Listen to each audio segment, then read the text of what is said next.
Hello, everyone, and welcome back to another episode of Popcorn and Coffee Table Talk. We're here this time to break down Obi Wan Kenobi, which is it's not Wednesday, it's Friday, but they dropped the first two episodes today, so we hopped on to give our thoughts. I'm your host Jesse, and with me is Hazel. How are you? What's up, everyone? We are back. We're back Yeah. at for another 6 weeks. Yep. Well, 5 weeks. 5 weeks. True. Yep. So The question was, do we do Obi Wan Kenobi or do we do Stranger Things? Because that's out now too. yeah. But that all dropped. The whole thing dropped, didn't it? That's on Netflix. Yeah. They dropped half of it tonight, and then the other half will drop in July. How many episodes is it? Do you know? I'm not sure. I didn't even look. I would assume it's probably going to be like 4 and 4, but I have no idea. Yeah, I didn't even look. Unless they want to go big and do 8 and 8. I don't know. We'll end up binging it anyway. So Long weekend too. Perfect weekend to do it. we always binge Stranger Things. Like a new season comes out, we'll binge it straight up, and then I don't think about Stranger Things again until another season drops. Yeah.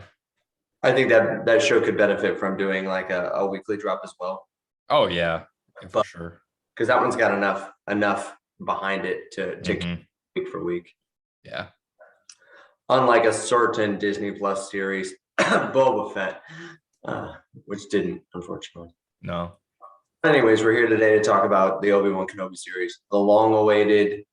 Oh, geez, Disney was like, okay, we're gonna make an Obi Wan movie. No, we're gonna make a show. No, we're gonna make a movie. No, we're gonna make a show. Yes. And it dropped today. It did. What do you feel about? How do you feel about? What do you feel? How do you feel about all the Tatooine content? So, like a lot of these series take place on Tatooine. I was thinking about that as I was watching this, and it's like, I get it. The whole series is about the Skywalkers, and that's where they tend to migrate. It'd be like if they made a movie about our lives, it would all be in Stark County. It would. It's true. So it is what it is. I mean, I just assume that's the setting for Star Wars now. I forget there's other planets. When they go to other planets, I'm like, oh, this is cool. It's so true, isn't it? It's so true. It reminds me too, especially when I think about the movies, like, man, I would really love to see an entire movie just set on whatever world they were on in The Last Jedi, where it was like salt, but underneath the salt, everything was red. Yeah. Like, just give me some more of that. Give me some other worlds. Give me Hoth. Like, let's do something on Hoth for a while, Well, and that's what's cool. And I don't want to get off topic from Obi-Wan here, but that's what's cool about like the original trilogy. So like the first series, most of it's set on Tatooine and space. You're in Tatooine or you're on the Death Star. That's the only two places you go. Second movie, Empire Strikes Back, you're on Hoth and you're on Dagobah, and I think Cloud City you get. So you kind of get introduced, but you get to spend some time there. And then the third movie, you're on Endor. Okay. And then you're on the Death Star. But you're on those, and they focus on those.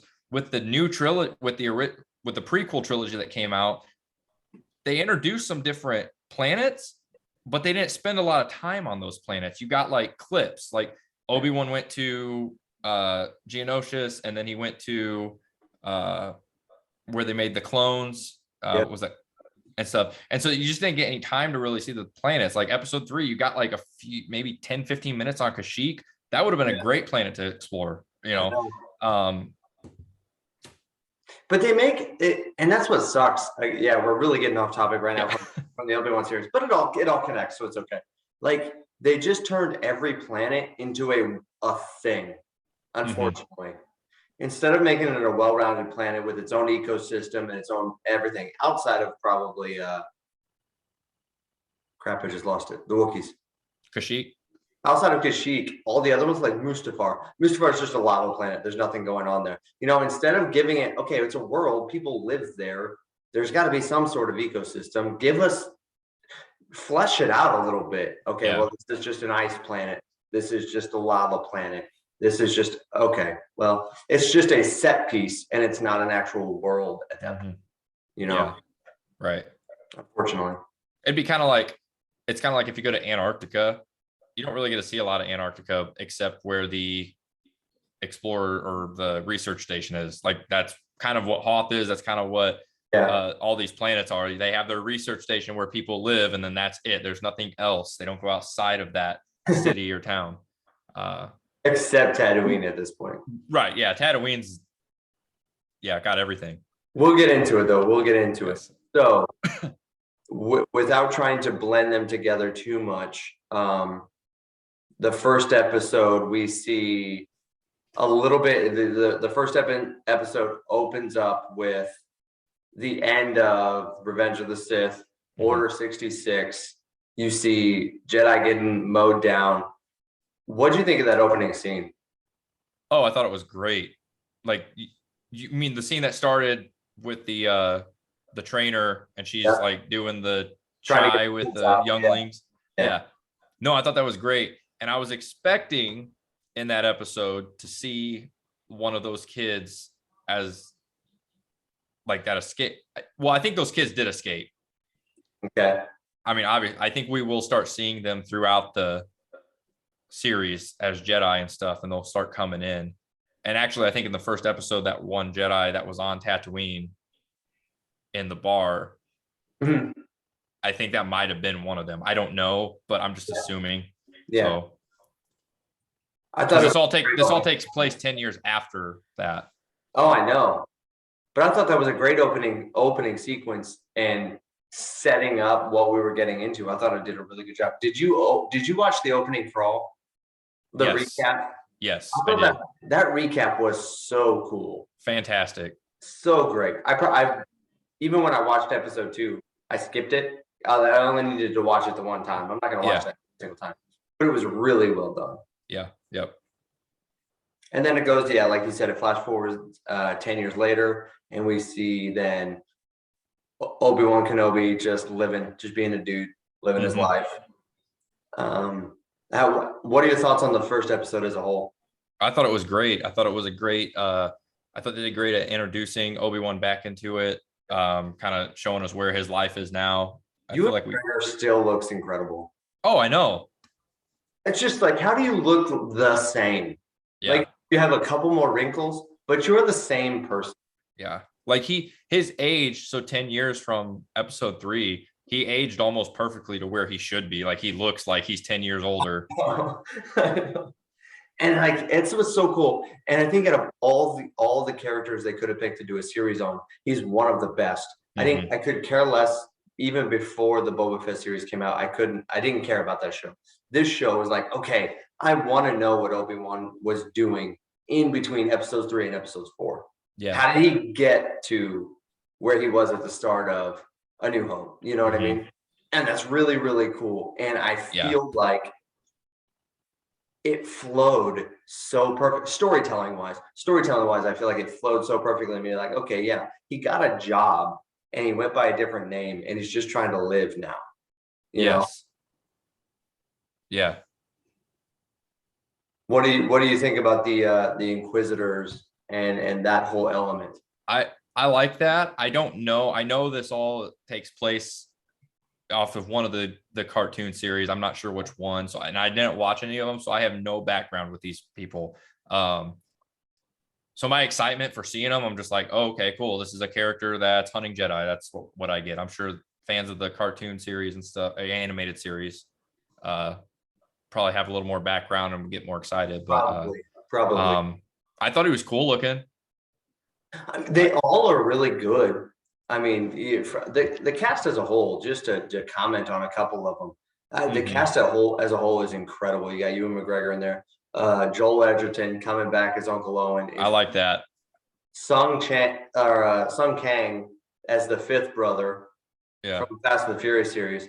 He's so menacing looking. That hat he wears is really weird. But I'm like, he's a creepy looking dude. Yeah. You know? The 3rd sister woman, she's annoying. I think she's supposed to be annoying, so that's fine. It works. Yeah. She was the only one I probably would have complained about the acting. Like I felt like it was pushed and forced a little bit. Yeah, I could see that.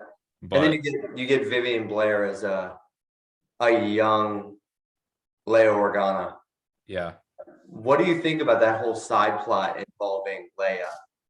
Well, I like it. I didn't see it coming. Like I thought this was going to take place on Tatooine, with Luke, and Luke was going to have something to do with it. But it makes sense that they went that route with it. Yeah. But the Because only thing is, and I think they're handling it so well because you look at A New Hope and you have Leia recording a message to Obi Wan Kenobi. She obviously doesn't know who Obi Wan Kenobi is when she's recording that message in A New Hope. right. So I was like, the whole time I'm watching both episode 1 and episode 2, I'm like, are they gonna go into a ton of detail? Because if they go into a ton of detail, that's gonna derail the story. Yeah. If she knows who he is. Yeah. But they flirted with it just enough to where he didn't give enough information to her to make sense that that is who she's going to end up talking about later in life, So I thought that was handled really, really well. Yeah. No, I think the show as a whole is great. Yeah. Like really, I think it is. Yeah, it's kicked off very well. I thought that I'm sorry, can you hear that in the background? No. You can't? What is it? It's the TV is on. Your TV? Yeah. I can't hear anything. You can't hear it? No. Okay. All right. Well, then we're good. Don't worry about it.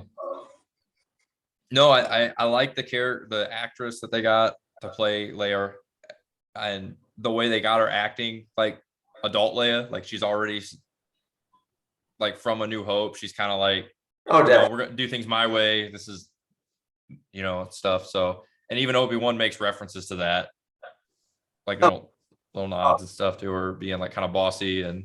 Well, okay, and then going straight into episode 2 at the same time. So the premise is that Jimmy Smits comes back as Senator Organa, and he is pretty much recruits Obi-Wan Kenobi to go find Leia for him, even though Obi-Wan wants nothing to do with it, which completely shocked me.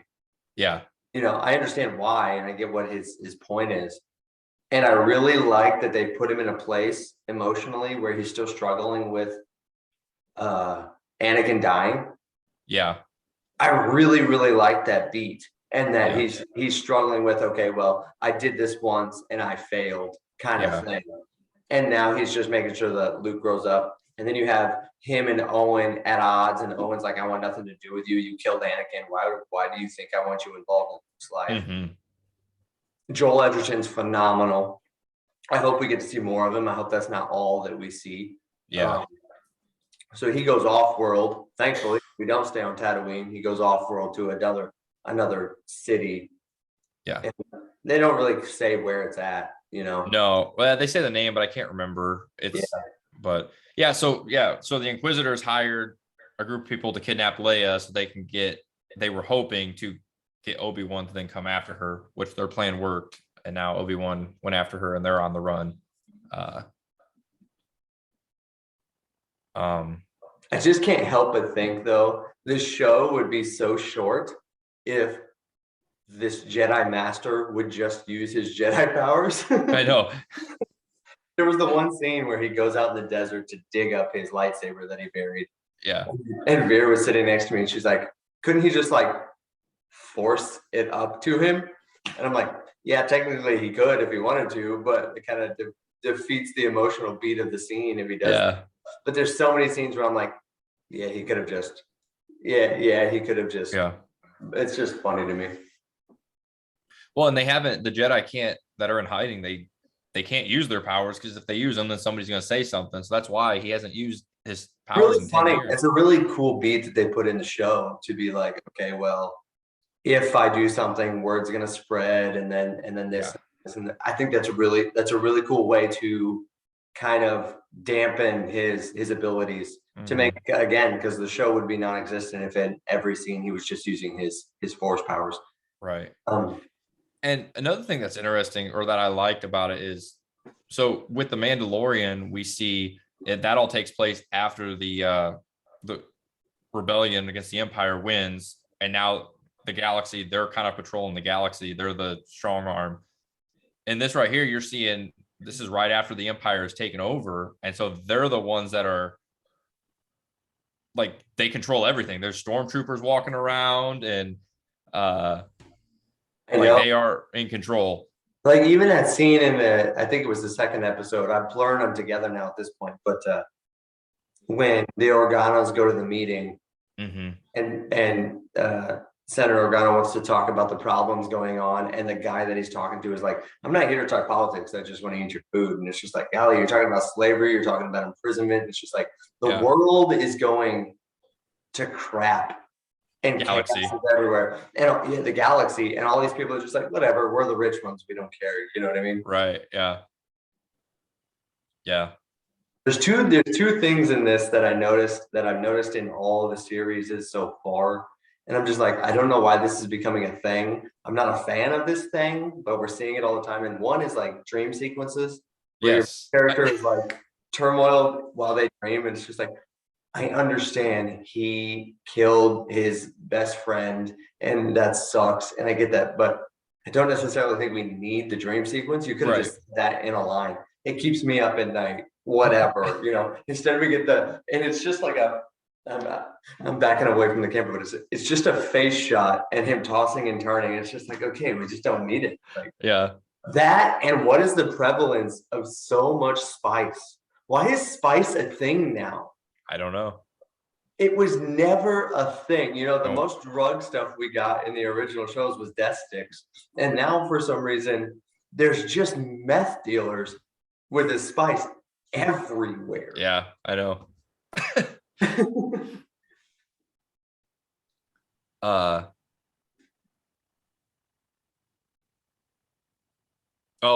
I like so he's like kind of working on like, I don't know, some kind of fish market out in the desert where they like are cutting up this alien shark sand beast. It looks good, not gonna lie. I'd try it. Throw that on the grill with some asparagus and rice. But no, there's a scene where he gets back home and a Jawa comes in and he's like selling him, he's looking at like a spaceship, like a little toy spaceship. So the speeder Luke has in A New Hope that he's like flying around and stuff, Obi Wan bought that for him. Oh, okay, I see. Yeah. But the Jawa, he then says what is it, the something on Obi-Wan's where he's living isn't working properly because he said somebody stole his thing, and the Jawa was like, "Oh, here, I got that." The vaporizer or whatever. Yeah. And the Jawa stole the part so he could sell it back to him. But the line cracked me up because if you're gonna steal my parts and sell them back to me, the least you could do, or could you at least clean them as a courtesy? The Jawa was like, cleaning's extra. That's so. It's really well written, and Deborah Chow directed it. The first 2 episodes, at least. It's really well directed. You could tell the show has direction. It has a start, it has a middle, and hopefully, Lord willing, it has an end, and it's a concise story, because that's all that I want to see. And so far in the first 2 episodes, they've given that to us. And they're not just cramming nostalgia down our throat for nostalgia's sake. I love that scene when you saw him walking and there was some old stormtrooper, which is weird because you've got the Empire and stormtroopers are still a thing. Oh, it was a clone trooper.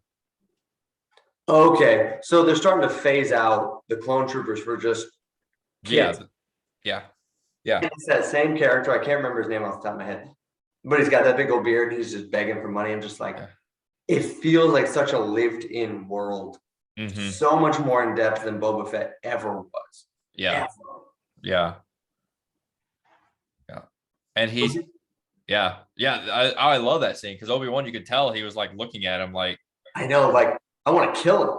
Yeah. Like he pitied him, but he also wanted to kill him because it's just like that reminds him of a past that he doesn't. What do you think of Kumail Nanjiani pretending to be a Jedi? Oh, hilarious. I was cracking up. I loved it. It was so funny because he's like, that's what I told Vera. I'm like, he's doing good things. He's helping these people get out. And he obviously stated, which I think is a really interesting element that they added, was like the kid seemed like he was maybe force sensitive. They're like, they're gonna want your kid. You got to get your kid out of here. Yeah. Or maybe they want the kid as a stormtrooper, I guess. Right. Yeah.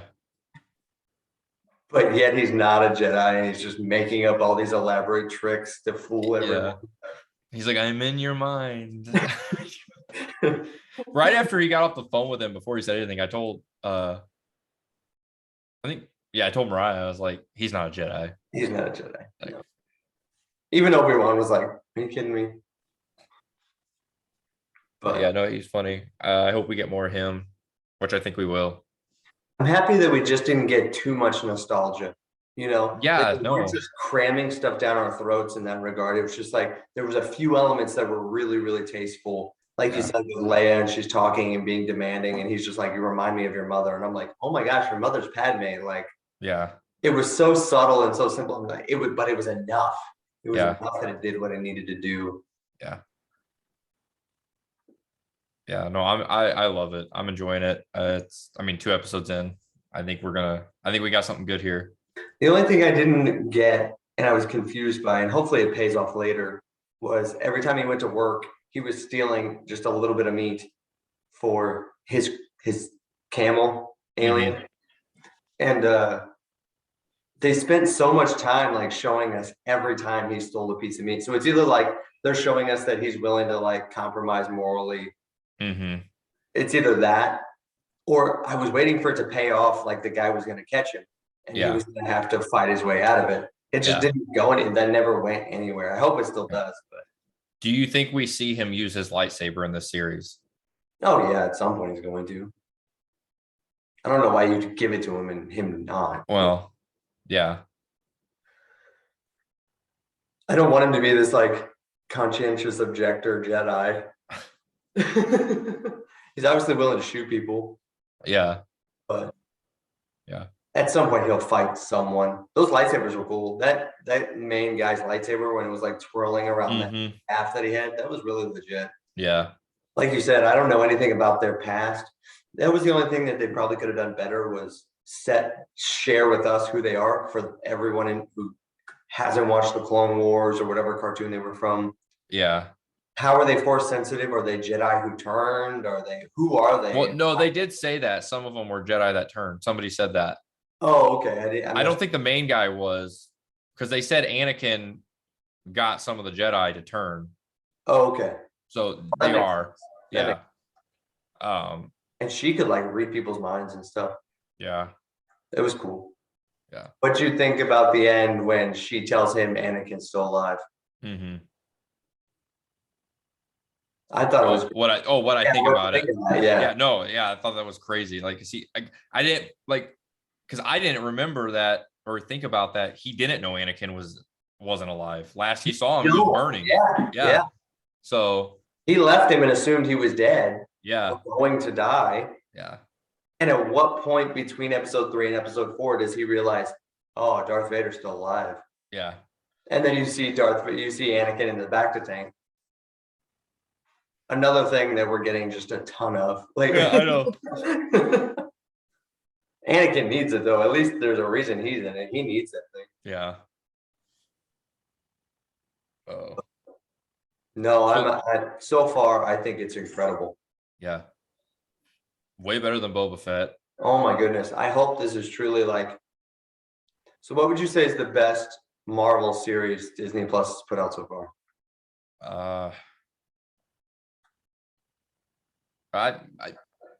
I'm still gonna say my favorite is Hawkeye. I would probably argue Loki might be the best one though. I don't know. I like Hawkeye. I like Hawkeye as well. Yeah. Hopefully this is Star Wars' Hawkeye series. You know what I mean? Yeah.